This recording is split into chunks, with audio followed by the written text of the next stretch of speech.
a 5% winner in the NHL, and it was the Boston Bruins, guys. And I'll tell you what, that coaching bump, the fact is, in multiple sports, NBA, NHL, NFL, whatever it may be, whether it's against the spread or straight up, these teams just seem to have success after they fire their coach. It's just the way it is. And the Boston Bruins, they win it 1-0. It wasn't the most exciting win by any means, but we certainly saw a full defensive effort by the Boston Bruins. We saw a big game yesterday between the Columbus Blue Jackets and the Tampa Bay Lightning, 7-6. That was a crazy game between those two teams. And we saw a lot of exciting hockey overall on the slate. And guys, I got to give credit to one team before we jump into this show.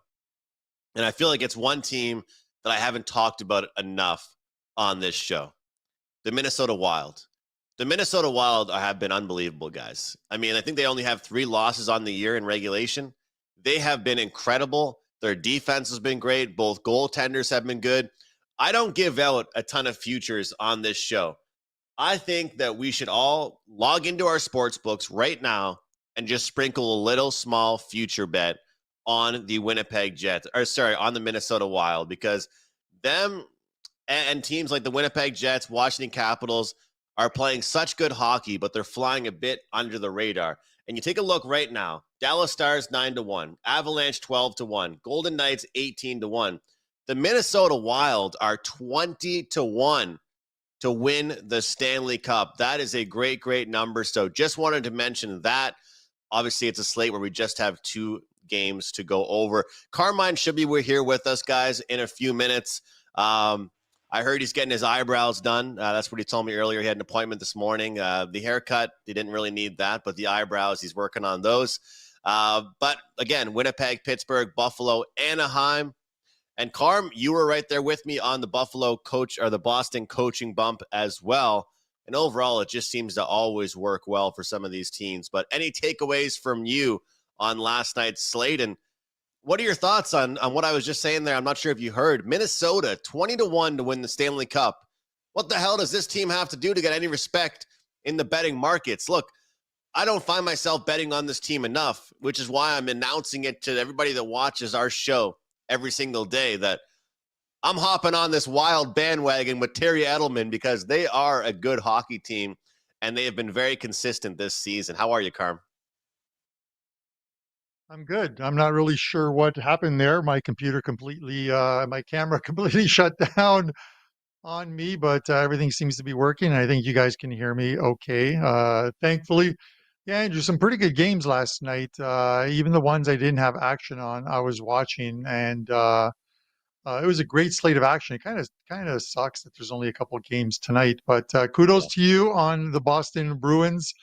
That was a bit of a sweat, I know, but they played so well defensively in that game. And I talked about that. I thought, after playing an absolutely flat game, their previous one against Columbus, that they would play well with their new coach, Joe Sacco, interim coach, I guess, for the time being, and that they did, and that was with Korpisalo. Korpisalo played really well in net last night. And then a couple surprises.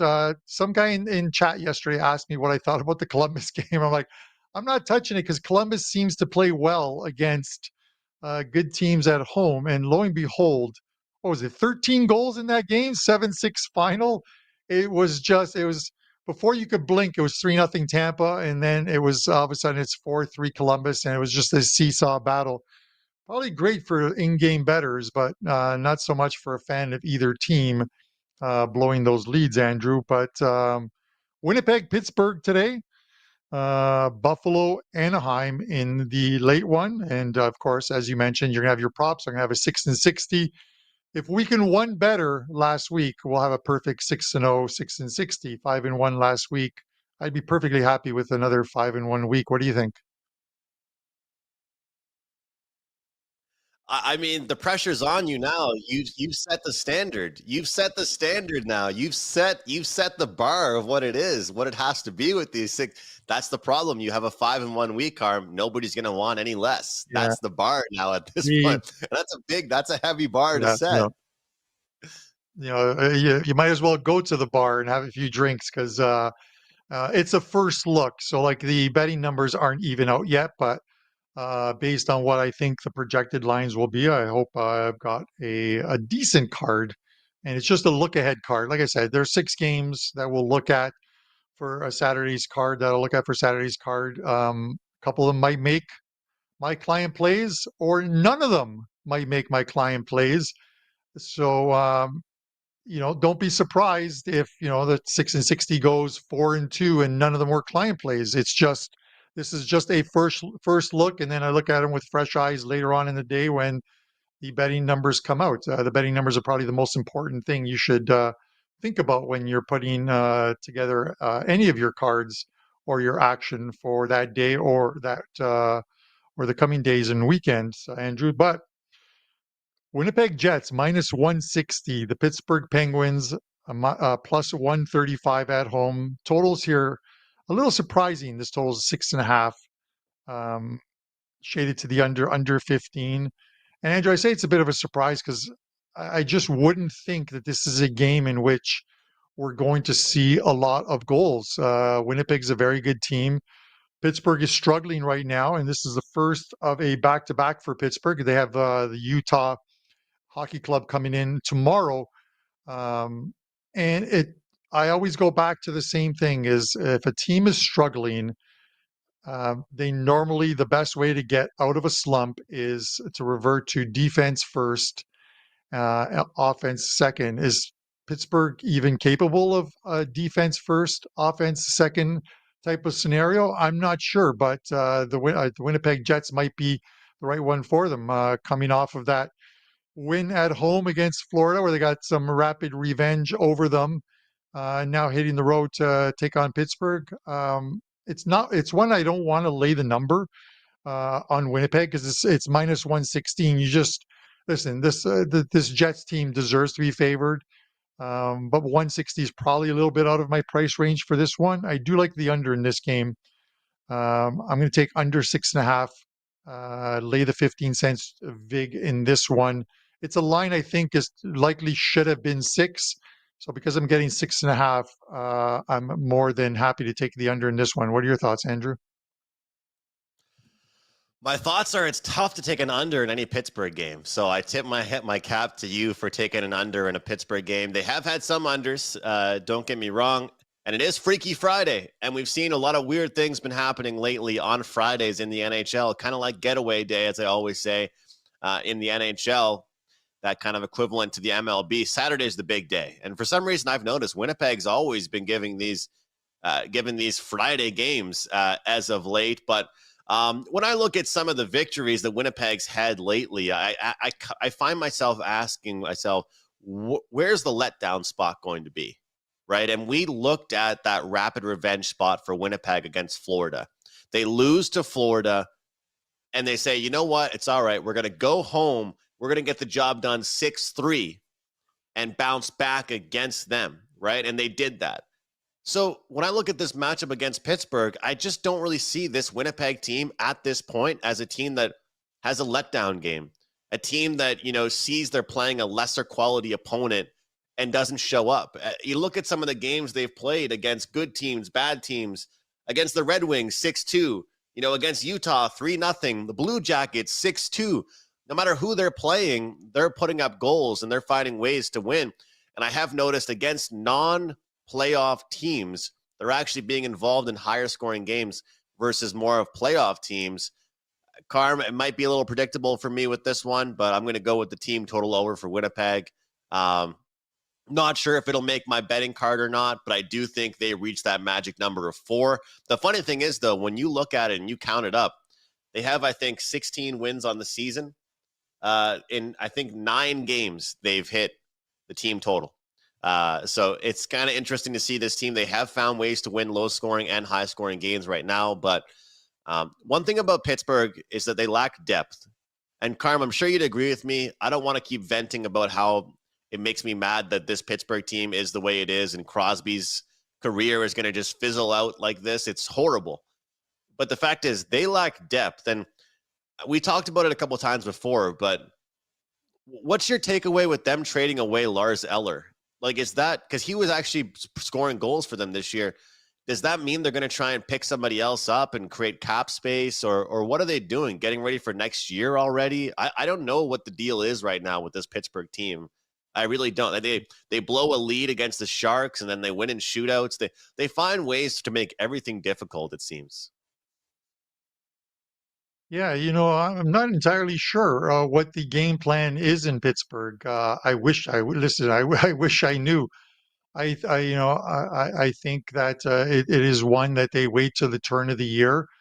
Maybe after the that 10-day or 14-day break for the Nations Cup that comes in February, and reevaluates the team. Reevaluates their cap ahead of the trade deadline. And if this is a team, the Pittsburgh Penguins aren't a team that their fan base and the players themselves, Sidney Crosby, Malkin, Rust, the guys in that dressing room, that they want to be a ninth or 10th place team battling for a seventh or eighth place wildcard spot.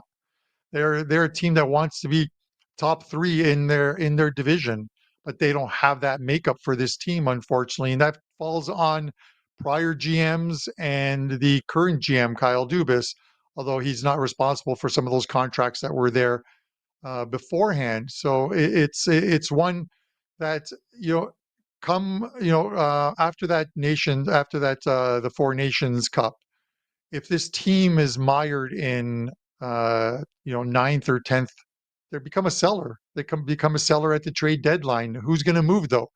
Sidney Crosby's not going to move unless it was for the betterment of the team, where he said, okay, if you guys get a sweet ass deal with a bunch of draft picks to make me a short term rental for another team, then I'll go. But this guy loves his city. He's not going to leave. It is tough with players who are as loyal as Sidney Crosby is and Malkin are, that these guys will ever leave to go elsewhere, even though their contracts are sort of saddling the team and slowing them down. So we'll see what happens with Pittsburgh. They can still be entertaining in the meantime. Let's just hope it's not Yeah, tonight. Give me like a 4-1 Winnipeg final. That makes us both happy, I think. that that's fine with me. And Carm, I know you got a T-shirt guy because you made a few T-shirts for us on PuckTime. I need you to get me a shirt that says "Free Crosby." Free Sid. We got a free Sid. Bring him over to Colorado. Make it work with the cap space. Let him play with McKinnon and win a Stanley Cup with over there. That's never going to happen. But it's tough to see. And a quick update on Crosby's rival, Ovechkin, because the Capitals are doing really well. 4 to 6 weeks is what the injury update is for him. And we'll see. I think it might end up being even more than that. So it's a real shame, Carm, about Ovi. As my friends and I always compare the Penguins and the Capitals because they were rivals for so many years, and it bothers us that Ovechkin's team was able to still remain good, and yet Pittsburgh has kind of fallen off so much. But we'll see how they do without the grade 8, because 4 to 6 weeks is a long time to miss your best player, your sniper, and the guy chasing that record. So, any quick thoughts on that? Yeah, I hate to see it because I like Ovi. Like I mentioned yesterday, off to his probably his best start. I think he led or he's leading the league in goal scoring. He was probably certain to break Gretzky's record this season, but when you're off with was it a fractured fibula, even when you do come back, you just don't know if the guy's ever going to be like 100%. So whether it's this season or whether it's next season, and he comes back and he's healthy next season, he's going to break that record. I'm not one of those guys that, being a Canadian, is like, oh, Gretzky's records are untouchable. I don't want to see anybody break them. I'm a fan of hockey. I don't care who breaks the records. You want to be a part of it. You want to see it. You want to see it happen. So I put that stuff aside. I think the nationalism or whatever comes when it's like Team Canada versus Team USA, or like the Four Nations coming up, the best of the best playing the best of the best of another country. whether it's a European country, whether it's here in North America. That's where your allegiance to Canada or the U.S. should come in. Because let's Andrew, let's make something perfectly clear, and then move on to the next game, because we spent a lot of time on this. You look at, they say the Stanley Cup hasn't been in Canada for 30 plus years, but the makeup of teams that win it in the U.S., um, a majority of the players, over 50% of the players, are Canadian players. This is a league that is based on economy, and more than anything else. Players love it in Florida because there's no tax. Players love it in the West Coast. It's similar. Players don't want to come to Canada and lose half of their salary to our tax structure. It just absolutely stinks, to put it mildly. But it's like this in every sport. The Raptors won the championship. How many Canadians were on the team? So yes, the trophy was north of the border, but it was a majority of Americans on the team. So Right. I'm a fan of whatever team cashes a ticket for me on any given Gotcha. night, Andrew. And with Carm, that I got said, real quick. I got two props I want to yeah, mention. Two props, and I know it's not sure. the prop segment. And the reason why I didn't put these two in this segment, the prop playbook segment, is because they're pretty chalky. But these two are kind of worth mentioning, I thought. Brian Rust, and this goes actually back to last year. 12 of his last 15 games playing at home, he's got a point. And I've looked at home road splits all the time when it comes to player props. Some guys just seem to be better at home. Some guys seem to be better on the road. 12 of the last 15 games, the number's minus 140. And I talk about how top heavy the Penguins are. It's kind of a good number there just based on how there's not that many options. Minus 140 for Rust. And then I'm sure you don't remember this trade. Do you remember the Pierre-Luc Dubois, LA, and Winnipeg trade? When they got Gabe Vilardi from LA. I couldn't believe Winnipeg got Gabe Vilardi. That was a horrible trade for LA. Vilardi has a point in 9 of his last 11 games overall, but he's minus 160, Carm.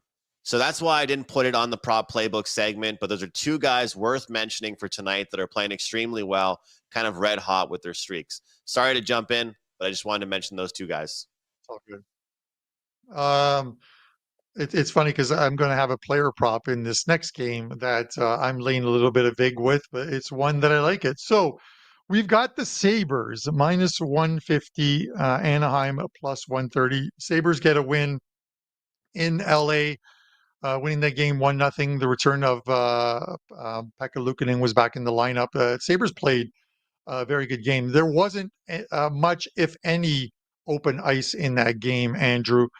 At one point, I think going into the third period or in the third period, the shots on goal were something like 13-12. You're not going to get a lot of goals in a game where there's only 25 shots on goal, but I think that changes tonight. You look at these two teams. Anaheim has played some pretty good hockey of late. They're scoring some goals, and you got the Sabres who. Once their power play started to come around, this team is getting better. They're getting healthier. Tuck is starting to play a little bit better as well too. This is one in which I like the Sabres at minus 150. I don't know who the goalie is, so it's not going to be a goalie dependent game. It's the first of a back-to-back. It'll either be Luukkonen tonight, James Reimer tomorrow, or James Reimer tonight and Luukkonen tomorrow. It's not a goalie dependent game. I think that this is a road trip in which the most difficult game, I think, for the Sabres was the first one against the LA Kings. I think they can beat Anaheim, and I think they can beat San Jose tomorrow and build some momentum. This is a team that at this time of year needs to be stockpiling some wins and putting some streaks together if they want to be considered a team that can fight for a playoff spot. In the second half of the season, they have to win the games that they're supposed to win, and this is, I think, one in which they're supposed to win, Andrew. So I'm going to take the Sabres minus 150. But as far as the shot prop, Rasmus Dahlin of the Sabres, his shot prop is at 2.5. But you have to lay juice. It's minus 160-ish, minus 162 at DraftKings. Except for the last game in which, as I mentioned, there weren't a ton of shots on goal in the game against the LA Kings. He's 9-1 to this prop, the over in his last 10 games. He's getting a ton of ice time for the Buffalo Sabres, deservedly so, about 25 minutes a night. He's 9-1 to the over on his shot props the last 10. And I will lay the vig with Rasmus Dahlin tonight to make that 10-1 in his last 11 games. What do you think, Andrew? I love it, Carm, and I love those defenseman props. The books don't move those numbers as much on the defenseman props. Rasmus Dahlin, El Capitano, the captain, he's doing very, very well for the Buffalo Sabres. As I'm sure he wishes the team was doing as well as he is with his prop bets because he's cashing tickets with shots, with point props, and all that good stuff. You know who I worry about in this game is Lucas Dostal because he's been really good. He's been the number one goaltender for Anaheim. And if it wasn't for him, they'd probably have even more losses on the season. Dostal with 2.69 goals against average, 9.24 save percentage. I got to look for some regression, though. His goals saved above average, Carm, is unbelievable. It's up there in the top of the league. And he's been helping this Anaheim team out a lot. And to your point about Buffalo needing to rack up wins against certain teams like this one. And again, when I look at Pekka Luukkonen, it's not like I don't want to bet on him. And it's not like I don't want to take them. But I always say Friday's the day of underdogs. But I really, I gave out Winnipeg team total. But this one to me, I like even more is Buffalo plus 100 to get to 4 goals. How many games can we really believe Buffalo can pile up wins without scoring 4 or 5 goals, Carm? I look at some of their numbers that they've scored recently. Yeah, sure, they had that 1-0 win recently, but 5-2, 4-3, 7-5. Like, this is a high-scoring team that probably doesn't want to win like that, but I feel like that's just the nature of the beast with them, is that they're going to play some fast games. I mean, I'll think back to their game against the Montreal Canadiens. That game was nuts. Both goalies got pulled. Both teams reached the 5-goal mark. It was incredible. No matter which team you had on the team total, and I think you had the team total that day, you cashed the ticket. So at plus 100, I'll rock with the Sabres to get to 4 goals for me. And I was saying this earlier to somebody, and I think you'll probably agree with me. Hockey is one of those sports I think you actually can use recency bias with. And the reason why I'm saying this is, and I'll use an example. The Ottawa Senators' last 2 games came against teams that were off a game where they were shut out. I mean, how much does that suck? You're getting a team that's so motivated and so embarrassed and so pissed off. They got the Oilers shut out against the Habs, and they got Vegas after being shut out against Toronto. So Ottawa lost both those games. But in this scenario, you got the Ducks off 2 wins. When's the last time the Ducks won 3 straight games in a row? Right? I think this is a spot where the Buffalo Sabres take advantage of an Anaheim Ducks team that relies heavily, heavily, heavily on their goaltending, and they just simply won't be able to go toe-to-toe with them. So if Lucas Dostal keeps playing the way he's playing, he deserves a ton of credit, but I don't know if he can keep doing this.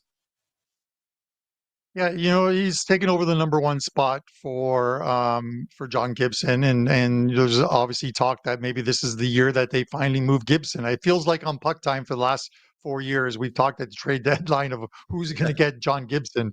This might be the year for it if anyone wants him, given his age. But as far as Dostal goes, I think you look at his last 4 home games, I believe he's allowed 4, 5, 5, and 3 goals.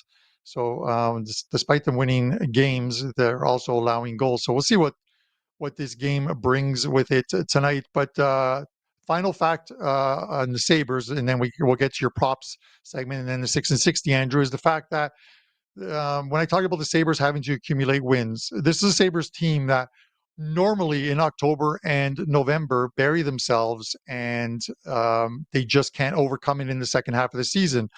Last year, I believe on the 1st of December, the Sabres were 7 points behind the 8th place spot for a playoff spot, 7 points back. They finished the season 7 points back of a playoff spot. So what does that tell you? They pretty much kept pace in the second half of the season from December on with every other team that was vying for a playoff spot. But it is the beginning of the season that buried them.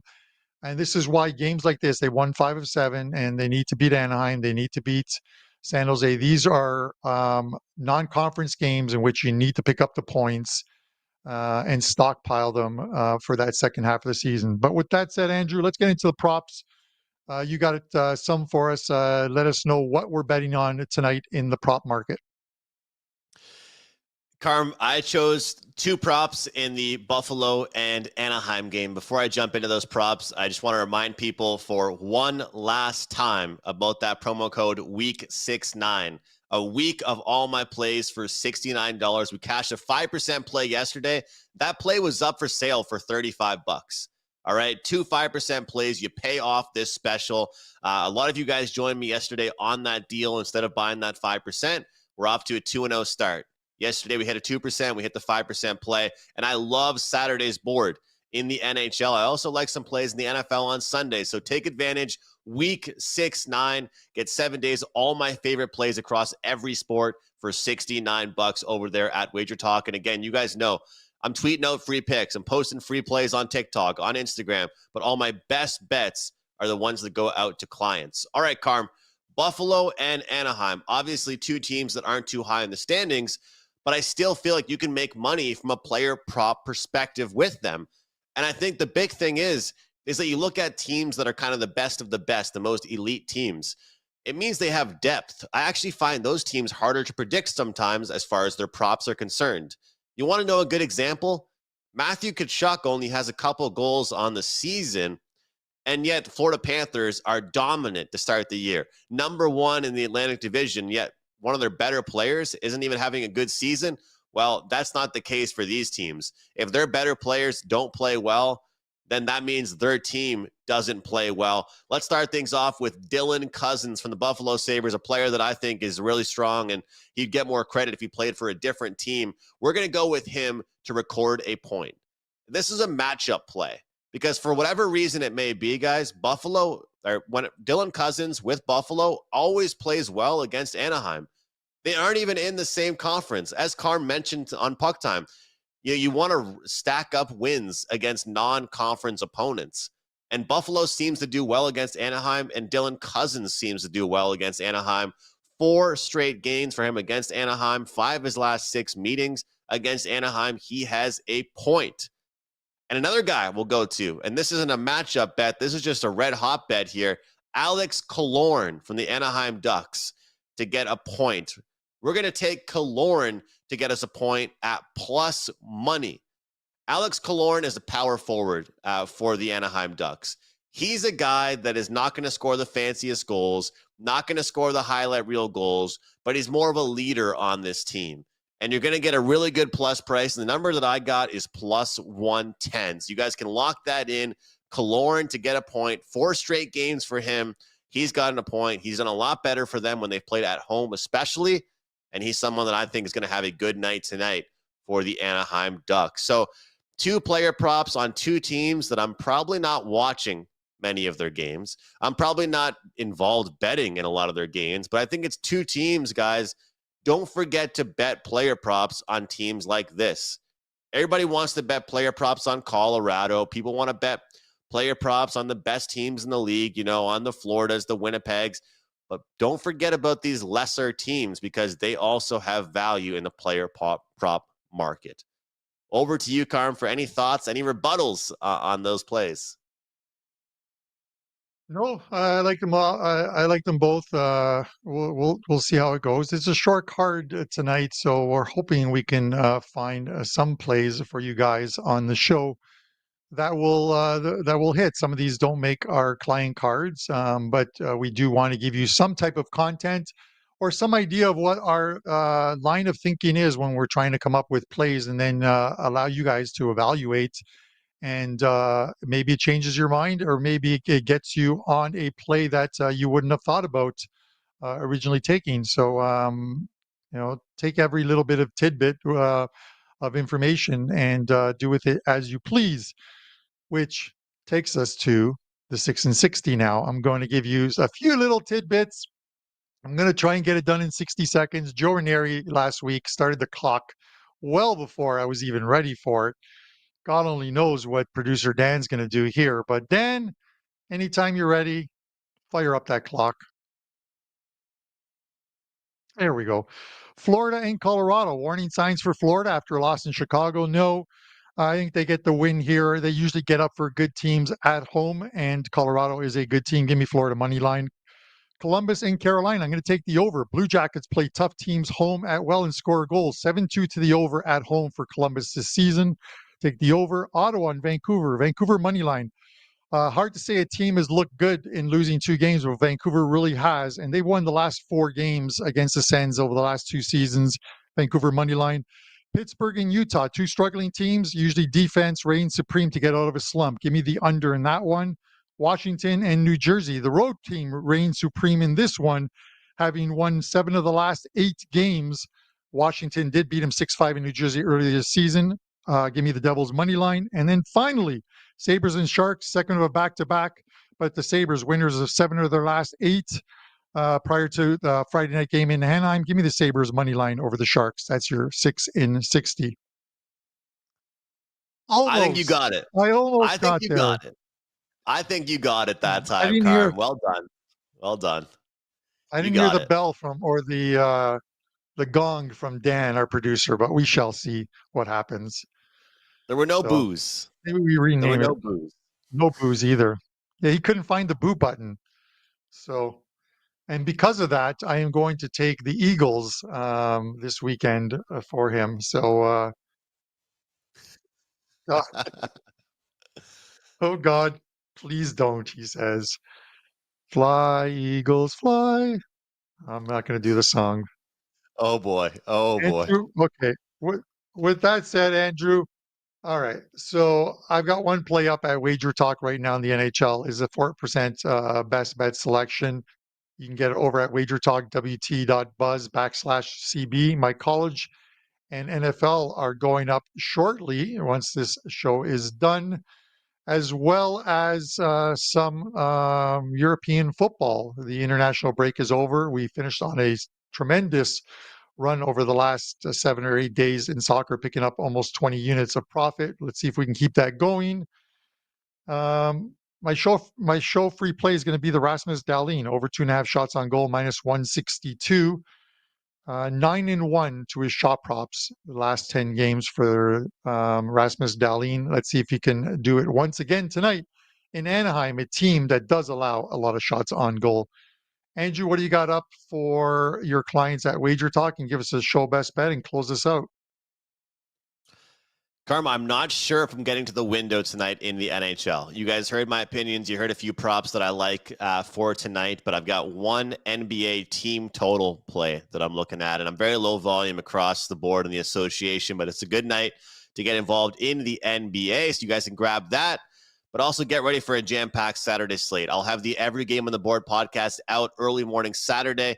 It's been great response from you guys on that for Saturday. But like I said, I love Saturday's NHL slate, and I've already looked ahead to it. So I'll have some plays up as the numbers start to pop up, as we get odds on every sports book, and hopefully we'll find the numbers that we really do like. But again, week 6-9, guys, is the best promo code available right now for me.